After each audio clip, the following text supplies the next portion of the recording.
আসসালামু আলাইকুম মিস। সবাইকে অল টুগেদার ওয়ালাইকুম আসসালাম। মিসকে অনেকদিন পর আজকে মিসের সাথে ক্লাস করছি। ইয়েস মিস সিরাজের মরিয়ানা মিস। ইয়েস, এটা তো প্রতিদিনই করতাম ফাইভে থাকতে। ইয়েস মিস প্রতিদিন করা হতো।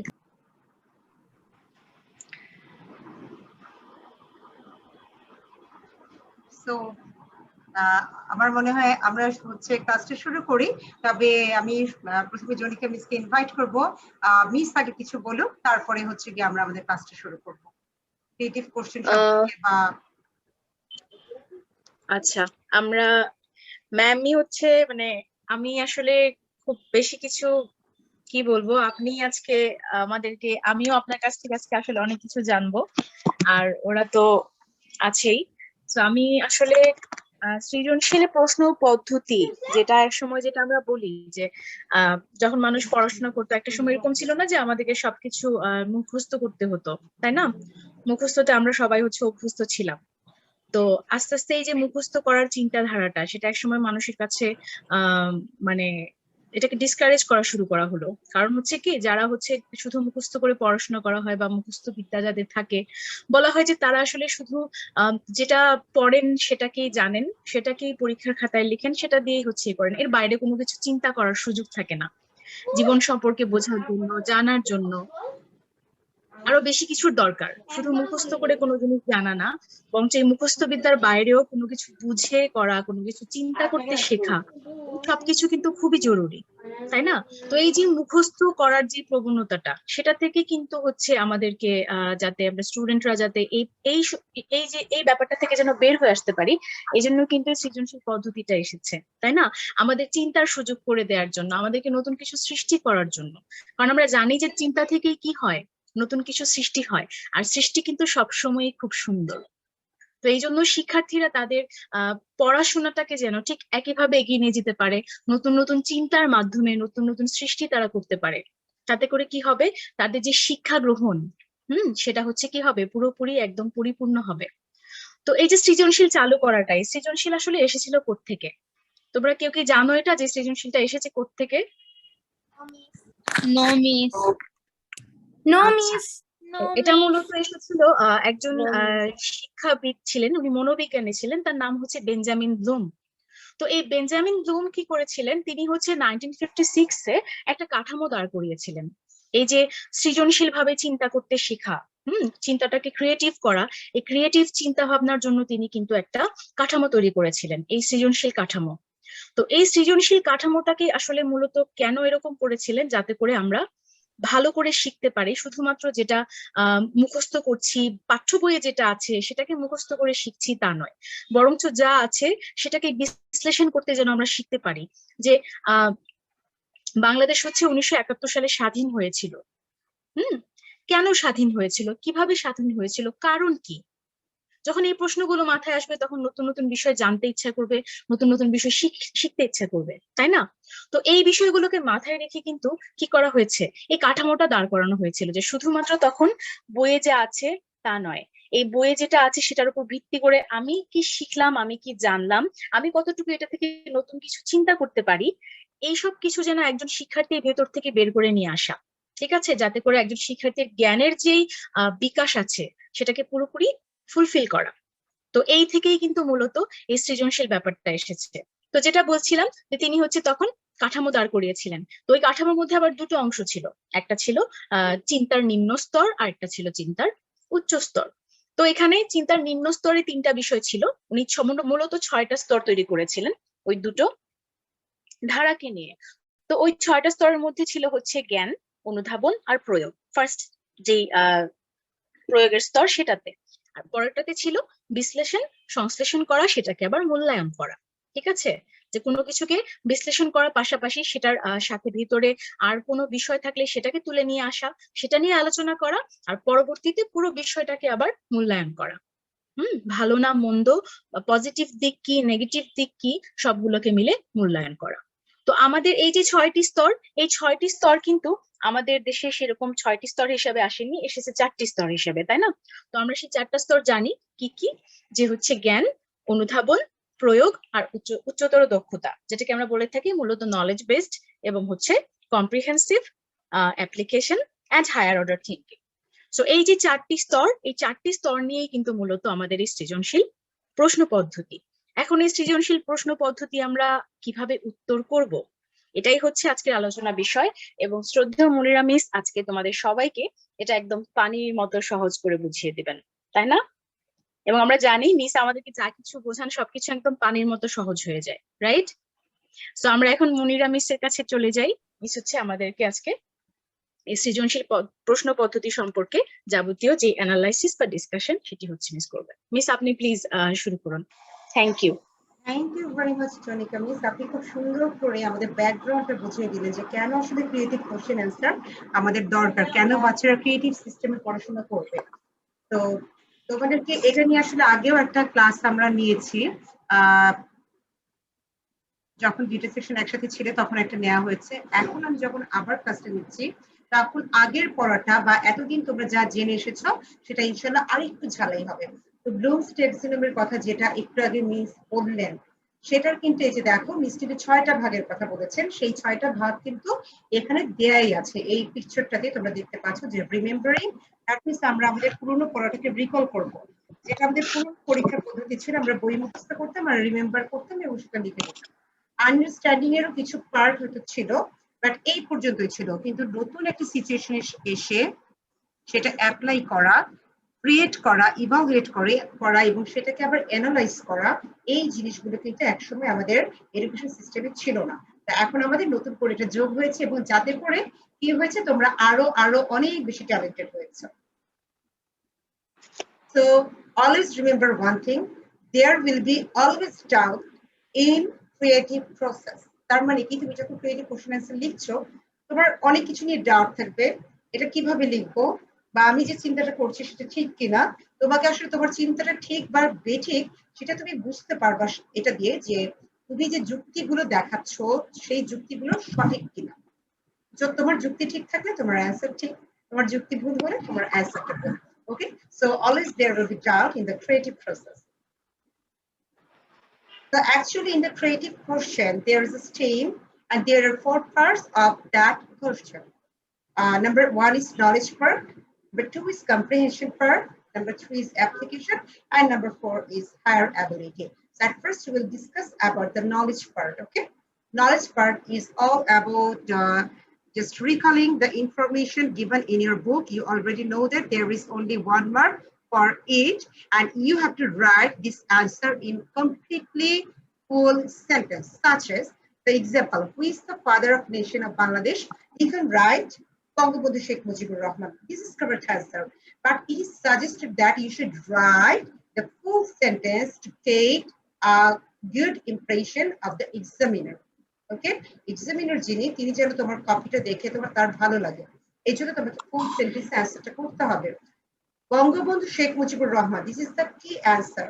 এখন এই বানানটাতে তুমি যদি বঙ্গবন্ধু বা শেখ বা মুজিবুর বা রহমান এই কোনো একটা বানানে যদি স্পেলিং মিস্টেক হয়, you will get 0. So you have to keep in mind that your answer is fully correct. There is no spelling mistake in this knowledge based question, and this knowledge based question is not related with this STEM. The second part is the comprehension based question, and here 2 marks you will get. 1 mark for knowledge and another mark is for comprehension.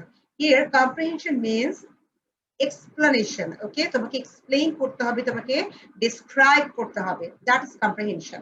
তার মানে কি আমার যে নলেজটা সেটাকে আরেকটু vast করলে যেটা হবে সেটাই কিন্তু আমার নলেজটাকে যখন আমি এক্সপ্লেন করতে যাব আমি যে জানি সেই যেমন, আচ্ছা আমি এক্সাম্পলে পড়ে যাই।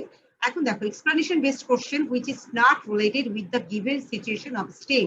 তার মানে আমার ফার্স্টে যে শুরুতে গল্পটা থাকছে সেই গল্পটার সাথে কিন্তু কোনোভাবেই এটা রিলেটেড না। কম্প্রিহেনসিভ কোশ্চেনটা ওটার সাথে রিলেটেড হবে না, স্টেমের বাইরে থেকে শুধুমাত্র আমাদের সি এবং ডি পার্ট থাকবে স্টেম বা গল্পটা থেকে বা যে ছবিটা থাকবে বা যে গ্রাফটা থাকবে সেটা থেকে।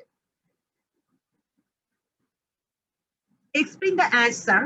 You may use some information answer from the idea of and your explanation should be very clear and well thought. Always remember this thing. এখন মনে করো তুমি অনেক লিখলাম, but your explanation is not enough, or you are not giving the proper explanation.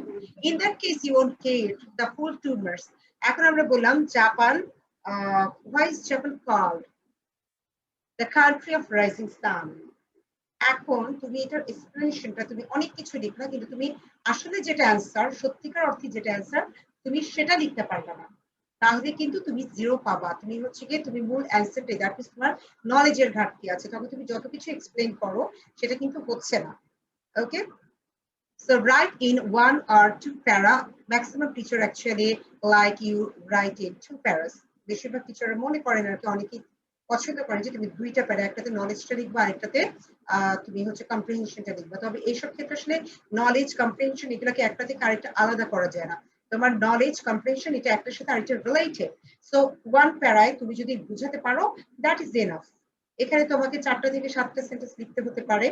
যারা অল্প কথায় বুঝাতে পারো, দ্যাট ইজ বেটার, তুমি অল্প কথাতেই বুঝাবে। যাদের একটু বুঝাতে বেশি কথা লিখতে হয় তারা বেশি কথা লিখবে, নো প্রবলেম ইন দ্যাট। কিন্তু এটা কখনো ভাববে না যে আমি বেশি লিখলে বেশি মার্কস পাবো, কম লিখলে কম মার্কস পাবো। It depends totally on your proper explanation of that question. Okay, so if needed you may write it in points. It depends on the question style. যেমন অনেক সময় আসে এটাকে ডেসক্রাইব করো, ডেসক্রিপশন আমরা অনেক সময় পয়েন্ট করে লিখতে পারি, তখন আমরা পয়েন্ট করে লিখবো। যদি এটাকে প্যারা করে লেখার মতন হয় প্যারা করে লিখবো, যদি একটা প্যারায় লেখার মতন হয় অল্প কয়েকটা কথা আমরা সেভাবেই লিখবো। ওকে, remember this thing. And here is an example. আগের কোশ্চেনটা ছিল who is the father of nation of Bangladesh? আচ্ছা, তাহলে হচ্ছে অ্যানসারটা হচ্ছে একটাই, এটাকে ব্যাখ্যা করার কিছু নাই। হুটাকে আমি কখনোই ব্যাখ্যা করতে পারবো না, এটা হচ্ছে আমাকে রিকল করা। বাট ওয়াই, যখন আমি ওয়াই বলছি তখন আমার এক্সপ্লেনেশন ডেফিনেটলি দরকার, আর যখন আমি বলছি হাউ তখন আমাকে এক্সপ্লেইন করতে হবে। So why is Bangabandhu called the father of nation? এবার কিন্তু কোশ্চেনটা একদমই চেঞ্জ হয়ে গেল, তাই না? এখন আমরা জানি যে Bangabandhu Sheikh Mujibur Rahman is father of our nation, but why he is called that? এখন কি অ্যান্সারটা হচ্ছে because he helped a lot or inspired the whole Bengali nation to liberate the Bangladesh from the West Pakistan. আচ্ছা, এই যে জিনিসটা, এটার কারণে ওনাকে ফাদার অফ নেশন বলা হয়। এটা হচ্ছে তোমার নলেজ। তুমি যখন একটা সেন্টেন্স এটা লিখলা তখন এটা তোমার নলেজের অ্যান্সারটুকু হয়ে গেল। তুমি যদি এটুকু লিখতে পারো আমি তোমাকে 1 মার্ক দিয়ে দিব। ওকে, বাট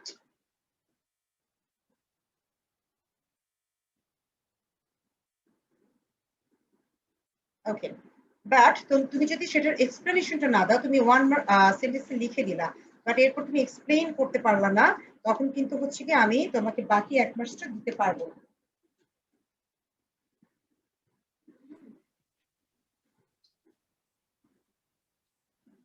যে ওনার যা কি কি কন্ট্রিবিউশন ছিল লিবারেশন ওয়ারের সময়, আসলে মানে সেই 1947 থেকে শুরু করে তোমার 1971 পর্যন্ত খুব ডিটেলসে না, খুব শর্টকাটে তুমি যখন লিখবা যে ওনার কি হিউজ কন্ট্রিবিউশন ছিল, স্পেশালি ওনার 7 মার্চ স্পিচ, এই জিনিসগুলো তোমাকে হাইলাইট করতে হবে, তখন আমি তোমাকে ফুল 2 মার্কসটা দিতে পারবো।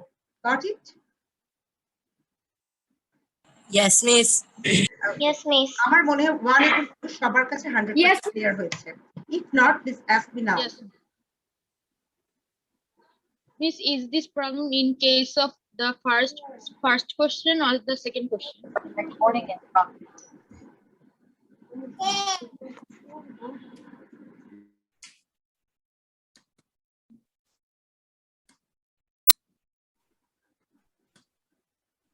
Okay. So the third part of the creative question is application. This application-based question actually comes from the STEM. There you find a story or a picture or map or diagram, anything you can find as the STEM. STEM-টা কি তোমার হচ্ছে গিয়ে প্রথমে একটা মানে বাংলায় যেটাকে আমরা উদ্দীপক বলছি, সেই উদ্দীপকে অনেক কিছু গল্প থাকতে পারে, কিছু সিনারিও থাকতে পারে, এমন একটা জিনিস যেটা তোমাকে একটা চিন্তা করাবো। স্টেমটা তুমি নতুন করে চিন্তা করবা, একটা নতুন কিছু নিয়ে ভাববা, ঠিক আছে? তো সেই স্টেমটার সাথে তোমার অ্যাপ্লিকেশন বেসড কোশ্চেনটা রিলেটেড হবে, এবং ওখানে মনে করো তোমাকে যে নিউ সিচুয়েশনটা দেয়া আছে অ্যাপ্লিকেশন বেসড কোশ্চেনে, তোমার স্টেমে যে নিউ সিচুয়েশন দেয়া আছে সেই নিউ সিচুয়েশনের সাথে তোমার বইয়ের আসলে কোন টপিকটা বা কোন জিনিসটাকে ইন্ডিকেট করা হচ্ছে সেটা তোমার কাছে জানতে চাওয়া হয় মেইনলি অ্যাপ্লিকেশনে। এবং সেই ক্ষেত্রে তোমাকে অবশ্যই কোশ্চেনটা আগে খুব ভালো করে পড়তে হবে। এবং আমি তোমাদেরকে একটা টিপস দিব, সেটা হচ্ছে যে সবসময় ক্রিয়েটিভ কোশ্চেন আনসার লেখার সময় আগে তুমি কোশ্চেনটা পড়বা। That means C R D পড়ার পরে কোশ্চেন দুইটা পড়ার পরে তারপর তুমি স্টেম পড়বা। কারণ না হলে কি হবে, প্রথমে তুমি গল্পটা পড়লা, তুমি প্রথমে গল্পটা একটু ভাবলা, এবার আবার সি নাম্বার পড়ে তখন কোশ্চেনটা পড়ে তুমি আবার স্টেম পড়ছো, আবার ডি পড়ে আবার স্টেমটা পড়ছো, বারবার পড়তে হচ্ছে। কিন্তু সি আর ডি এর কোশ্চেনটা কি চাচ্ছে এটা যদি আমি একটু মাথায় রাখি, রেখে যখন আমি স্টেমটা পড়বো তখন আমার পক্ষে স্টেমটা বোঝা ইজিয়ার হবে, আমার টাইম ওয়েস্টটা একটুখানি কম হবে। এবং এরকম করে দেবো পরীক্ষার হলে তোমার মিনিমাম 5 থেকে 7 মিনিট সময় বেঁচে গেছে। Okay, so write it in minimum 3 para, 3টা প্যারা। টিচাররা সবসময় চায় যে তুমি 3টে ডিফারেন্ট প্যারায় অ্যান্সারটা করবে। এখন তাহলে আমাদের কথা হচ্ছে 3টা ডিফারেন্ট প্যারায় কিভাবে আমি অ্যান্সারটা করব। শুরুতে তোমার ফার্স্ট প্যারা স্টার্ট উইথ দ্য নলেজ। আচ্ছা, নলেজ কিভাবে, নলেজ দিয়ে আমি কিভাবে শুরু করতে পারি? এখন বইয়ের কোন জিনিসটার সাথে আমার বইয়ের কোন টপিকটার সাথে আসলে আমার স্টেমটা রিলেটেড, কোন জিনিসটা জানতে চাওয়া হচ্ছে সেই জিনিসটাই যখন আমি বলতে পারবো সেটা হচ্ছে আমার নলেজ। এবং আমি এখানে ফার্স্ট প্যারায় কখনোই কোনোভাবেই যেন স্টেমটা কথাগুলো না তুলে দিই। স্টেমটার কথাটা যদি আমার লিখতে হয় সেটা যেন আমি সামারাইজ করে 1 সেন্টেন্সে লিখি নিজের মতন করে। ঠিক আছে, from the above stem we can understand that. তুমি কি বুঝবে সেটা একদম একটা সেন্টেন্সে লিখবা। তারপরের সেন্টেন্সে তুমি ওইটা বইয়ের সাথে কিভাবে রিলেট করছো, টপিকটা যে টপিকটা জানতে চাওয়া হয়েছে সেটা কিভাবে তুমি রিলেট করছো সেটা একটা সেন্টেন্সে লিখবা। সো তুমি ম্যাক্সিমাম 2টা সেন্টেন্স দিয়ে তুমি ফার্স্ট প্যারাটা শেষ করে দিবা। কিন্তু তুমি যদি এখানে স্টেমটা লিখো তাহলে তুমি মার্কস পাবে না। বা মাঝখানেও যদি তোমার স্টেমটা বারবার লেখার দরকার নাই, তোমার স্টেমটা কোশ্চেন পেপারে আছে, কাজে ওটা বারবার লিখে লিখে তুমি তোমার কোশ্চেন অ্যান্সার আননেসেসারিলি বড় করবা না। এখানে বড় করার জন্য তুমি মার্কস পাবে না, তোমার ক্রিটিক্যাল অ্যানালাইসিসের জন্য তুমি মার্কসটা পাবা। So one word for the proper knowledge, never write the stem. As summarize, this is 1 sentence and show the connection of the topic of your textbook. Okay. In the second part, what will you write? Second part is to explain the topic in details. This part should be well thought and reasonable. That means তুমি যে একটু আগে বললা যে টপিকটার সাথে related সেই টপিকটাকে এবার তুমি তোমার মতন করে কোশ্চেনে কি চাওয়া হয়েছে সেভাবে চিন্তা করে তুমি এবার এক্সপ্লেইন করবা, সেটাকে রেজোনেট করবা। সেই জিনিসটাকে যখন তুমি করবা তখন তোমার ওই পার্টটুকুর জন্য সেকেন্ড পার্টের জন্য তুমি অ্যানাদার 1 মার্ক পাবা। এই এক্সপ্লেনেশন পার্টটা খুবই জরুরি। তুমি যদি ফার্স্ট পার্টটা ঠিকভাবে লিখতে পারো, ফার্স্ট প্যারাটা, তাহলে তুমি সেকেন্ড প্যারাটা পারছো না, তারপরে ফার্স্ট প্যারাটা ঠিক করার জন্য তুমি কিন্তু ফুল 1 মার্ক পেয়ে যাচ্ছ। এবার সেকেন্ড প্যারাটা যদি তুমি ঠিকভাবে এক্সপ্লেনেশনটা করতে পারো, এবং এই প্যারাটা অবশ্যই একটু বড় হবে যেহেতু এখানে তোমার এক্সপ্লেইন থাকছে, ঠিক আছে? এবং এই এক্সপ্লেইন করতে গিয়ে যদি তোমার কোনো পিকচার ডায়াগ্রাম সায়েন্সের অনেক সময় প্রয়োজন হয়, অথবা তোমার যদি কোনো পয়েন্ট করে লিখতে হয় তখন তুমি সেটা লিখতে পারো। কোশ্চেন যেটা ডিমান্ড করে বা তোমার থট প্রসেস অনুযায়ী তুমি আসলে অ্যান্সার গুলো প্রিপেয়ার করবে, তোমার ব্রেইনে প্রিপেয়ার করতে থাকবা আর লিখতে থাকবা। জিনিসটা এমন না যে তুমি বইয়ের মুখস্থ করে লিখে ফেলতে পারবে, বইয়ের ধারণাটা পুরোপুরি তোমার মাথায় থাকা লাগবে এবং সেটাকে তোমার এনালিসিস দিয়ে লিখতে হবে। ওকে, and don't write and never write any unnecessary thing here. And third para to show the connection between your analysis and the STEM. আমি যখন একটু করে একটা এক্সাম্পল দিব তখন তোমার ক্লিয়ার হয়ে যাবে। Last 1 mark is for this, so total 3 marks for these 3 different paras.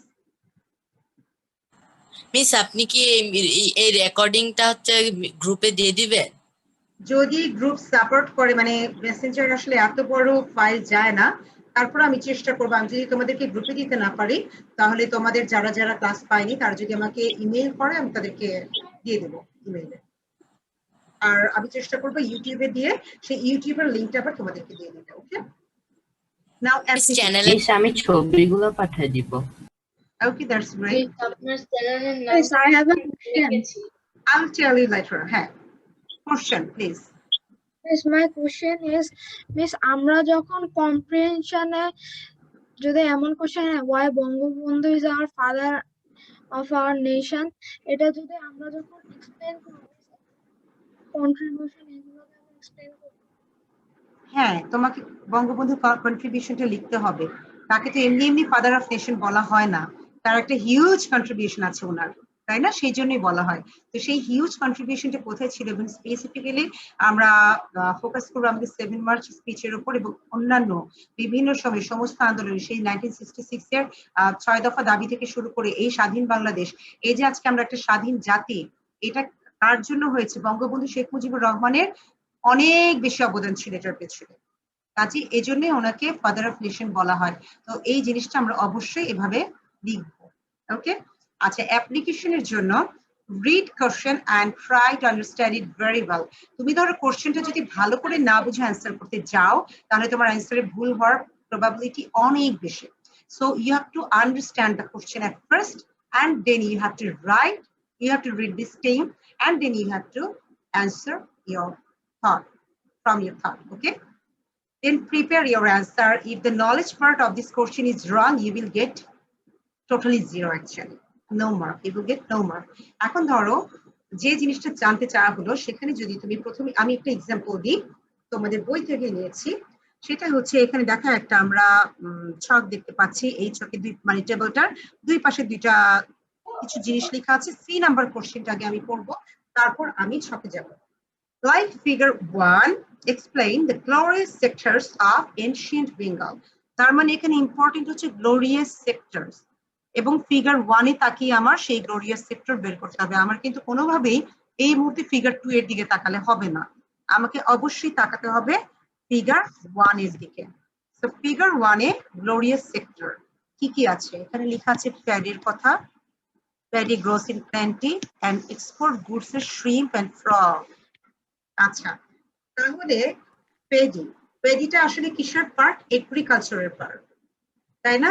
Shrimp, frog, আমরা জানি যে এগুলো সবকিছুই কিন্তু হচ্ছে গিয়ে ফুডের সাথে রিলেটেড, যা কিছু সেটা হচ্ছে এগ্রিকালচারের। মিস ফ্রক তো আমাদের সাথে আমাদের ফুডের সাথে রিলেটেড না, এখন রিলেটেড না, এনশিয়েন্ট বেঙ্গলের সাথে রিলেটেড।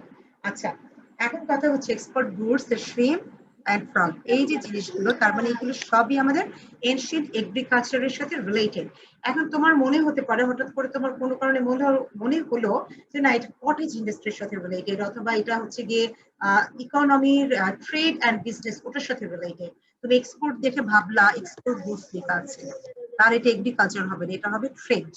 তুমি ধরো মনে মনে ভেবে নিলাম, যখনই তুমি ভাববা এটা ট্রেডের সাথে রিলেটেড, তখন কিন্তু তুমি ট্রেড নিয়ে অ্যান্সারটা করতে থাকবে এবং তখন তুমি ট্রেডটাকে এক্সপ্লেইন করতে থাকবা।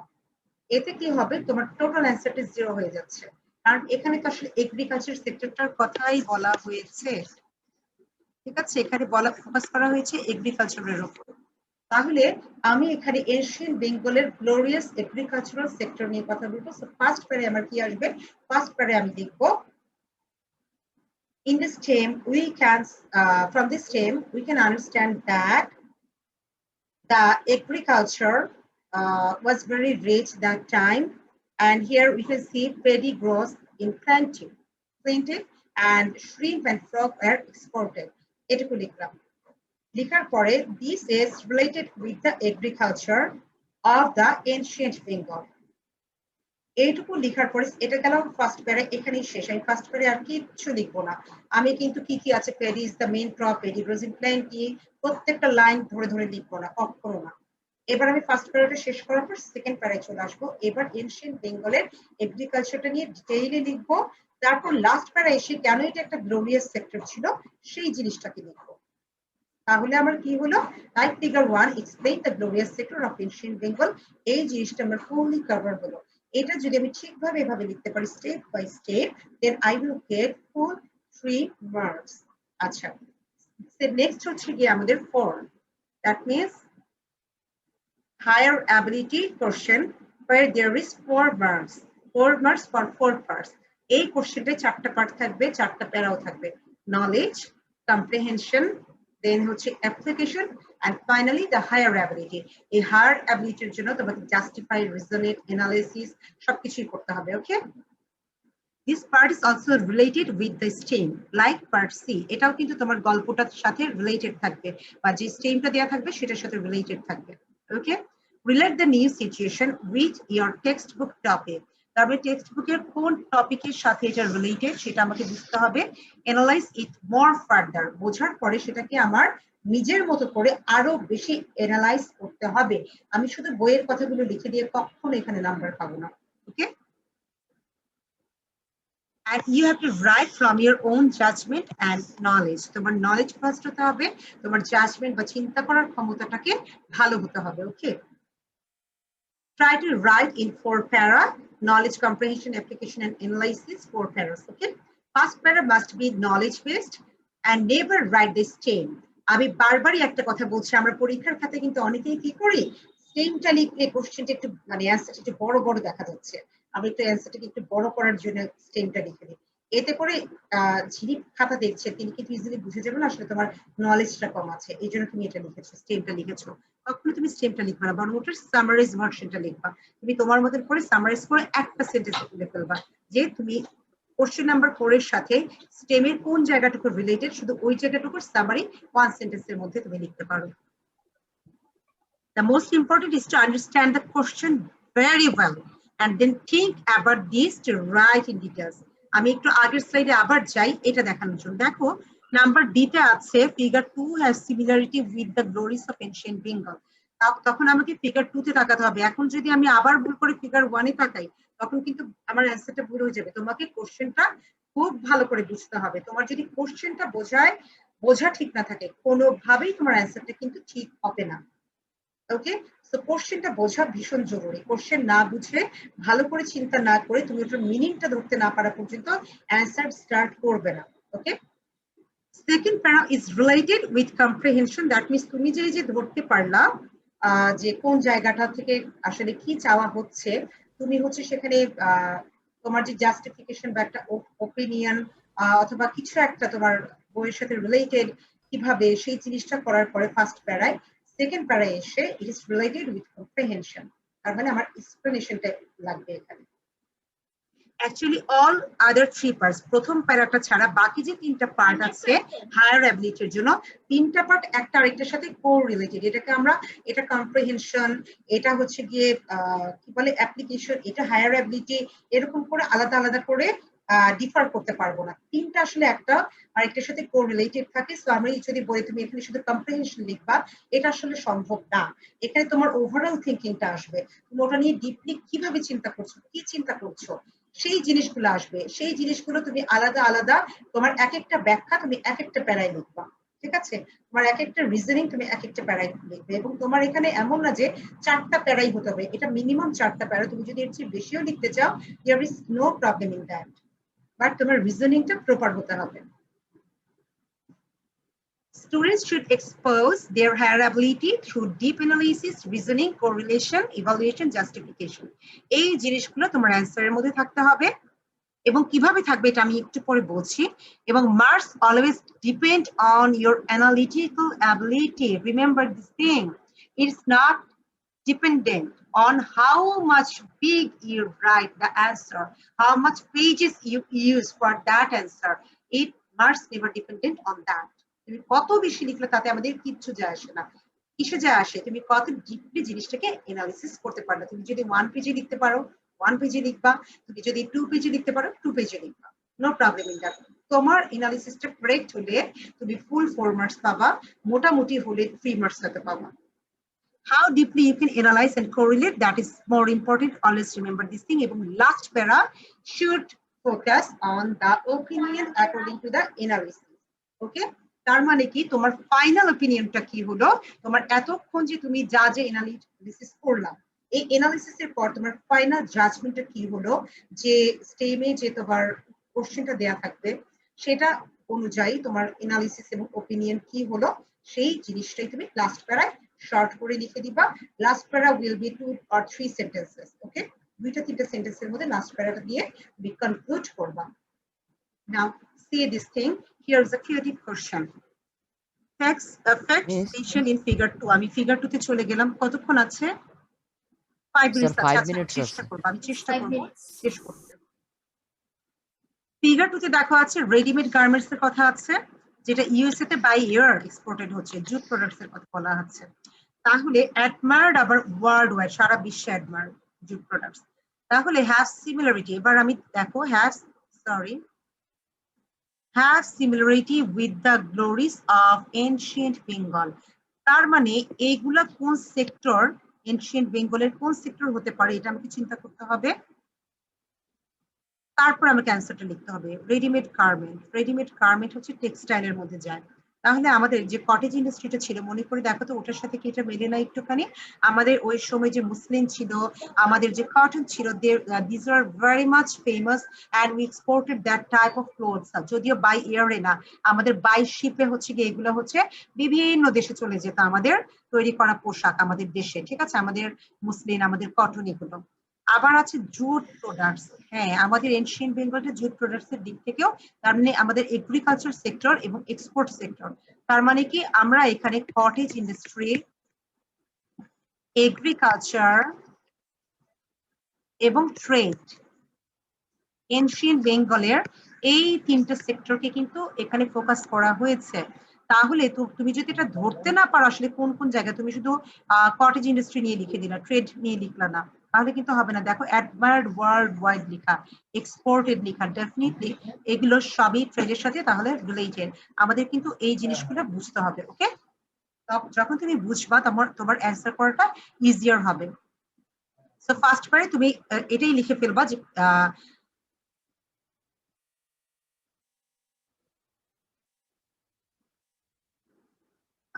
this figure 2 has similarity with the cottage industry, agriculture sector and trading sector of our ancient Bengal.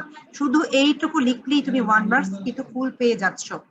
Second প্যারায় এসে হচ্ছে গিয়ে এবার তুমি এই কটেজ ইন্ডাস্ট্রি কিরকম ছিল সেই জিনিসটা এক্সপ্লেইন করলা, এগ্রিকালচার সেক্টরটার আমরা কিভাবে কি কি জিনিস এক্সপোর্ট করতাম ওই সময়ে সেই জিনিসগুলো লিখবা, এবং হচ্ছে গিয়ে ওই সময় যে আমাদের জুট প্রোডাক্টস অ্যাডমায়ার্ড ছিল সেই জিনিসটা লিখবো। লেখার পরে ট্রেডিংটা লিখবো, যে আমাদের এনশিয়েন্ট বেঙ্গলের ট্রেডটা কিরকম ফেমাস ছিল সেটা লিখলাম।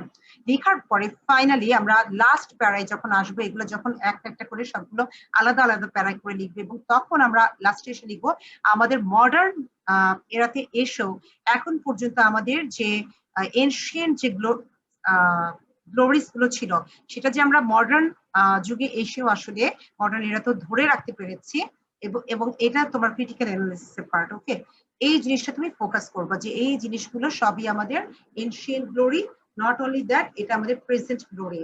ইভেন আমাদের জুট এখন পর্যন্ত বাংলাদেশ জুট এক্সপোর্টে হচ্ছে গিয়ে সেকেন্ড পজিশনে আছে। At the same time readymade garments এর দিক থেকে বাংলাদেশের অনেক ফেমাস। ওকে, না বাবা সেকেন্ড। আচ্ছা, এবং হচ্ছে আমরা কি কি কান্ট্রিতে এক্সপোর্ট করছি সেই জিনিসগুলো লিখবা, যে এবং আমাদের কি বলে এনশিয়েন্ট টাইমে আমরা কোন কোন জায়গায় এক্সপোর্ট করতাম সেই জিনিসগুলো লিখবা। এই আমাদের এনশিয়েন্ট গ্লোরি এবং মডার্ন গ্লোরি যে একই রকম আছে সেই জিনিসটা আমরা বোঝানোর চেষ্টা করব। তো এরকম করে বা তুমি তোমার মতন করে অ্যানালিসিসটা করবা। তো আমি আমার মতন করে করলাম, আমি হলে যেভাবে লিখতাম, তুমি হলে যেভাবে লিখতাম তুমি তোমার মতন করে করবে। তো এইভাবে করে আমরা দ্বিতীয় এসে কিন্তু ফুল 4 মার্কস পেয়ে যাচ্ছি। বাট আমি যদি ধরতেই না পারি এই জায়গাগুলো কোনটা, তাহলে কিন্তু আমি 0 পাবো। আচ্ছা, আরো কিছু ক্রিয়েটিভ কোশ্চেন আমি আসলে তোমাদের জন্য নিয়ে এসেছিলাম, কারণ ম্যাথ থেকেও হতে পারে কোশ্চেন। যেমন হচ্ছে এখানে, does this continent have any role in the economic development of the world? কোন কন্টিনেন্ট? কন্টিনেন্ট এ মানে এখানে কন্টিনেন্ট এশিয়াকে ফোকাস করা হচ্ছে, এই জায়গায় কন্টিনেন্ট এশিয়া, এটা আগে তোমাকে লিখতে হবে। তারপরে এটার ইকোনমিক ডেভেলপমেন্টের ক্ষেত্রে কি কি কন্ট্রিবিউশন আছে তোমার মতন করে অ্যানালিসিস করে লিখতে হবে। আরেকটা ছবি দেখে, এটা তোমাদের চ্যাপ্টার 5 থেকে দুটো পিকচার দেওয়া আছে। এখানে কি বলা হচ্ছে, figure two signifies that women were the introducer of society. এটা নিয়ে তো বই তেমন কিছুই লেখা নাই, কিন্তু কিভাবে উইমেনরা ইন্ট্রোডিউসার অফ দ্য সোসাইটি ছিল সেটা তোমার নিজের অ্যানালিসিস থেকে জানতে হবে, তোমার হিস্ট্রি থেকে জানতে হবে, তোমার নলেজ থাকতে হবে, তোমার ওটা নিয়ে কিছু কি বলে যে ধারণা থাকতে হবে, এবং তোমার হচ্ছে এটাকে অ্যানালাইসিস করতে হবে যে উইমেনদের মাধ্যমে কিভাবে সোসাইটি এস্টাবলিশড হয়েছিল আসলে। তো এইটা যখন তুমি লিখতে পারবা, তুমি ইভালুয়েট করতে পারবা, ফাইনালে এসে তুমি কিন্তু 4 মার্কস পেয়ে যাচ্ছ। 4টা প্যারা এটা থেকে তোমার সুন্দর করে ডেসক্রাইব করতে হবে। ঠিক আছে, এটা কিন্তু হর্টিকালচার সোসাইটি থেকে যে এগ্রিকালচার সোসাইটিতে ডেভেলপ করলো হিউম্যানরা, সেটা কিভাবে হয়েছিল ওইটাই কিন্তু আসলে মেইনলি এখানে। তো আমরা we আচ্ছা are মিনা, done. আমাদের এইটা We কি are আমাদের done বুকে? today. Yes, এটা তোমাদের বই থেকে সবকিছু। So I think all these things are very much clear.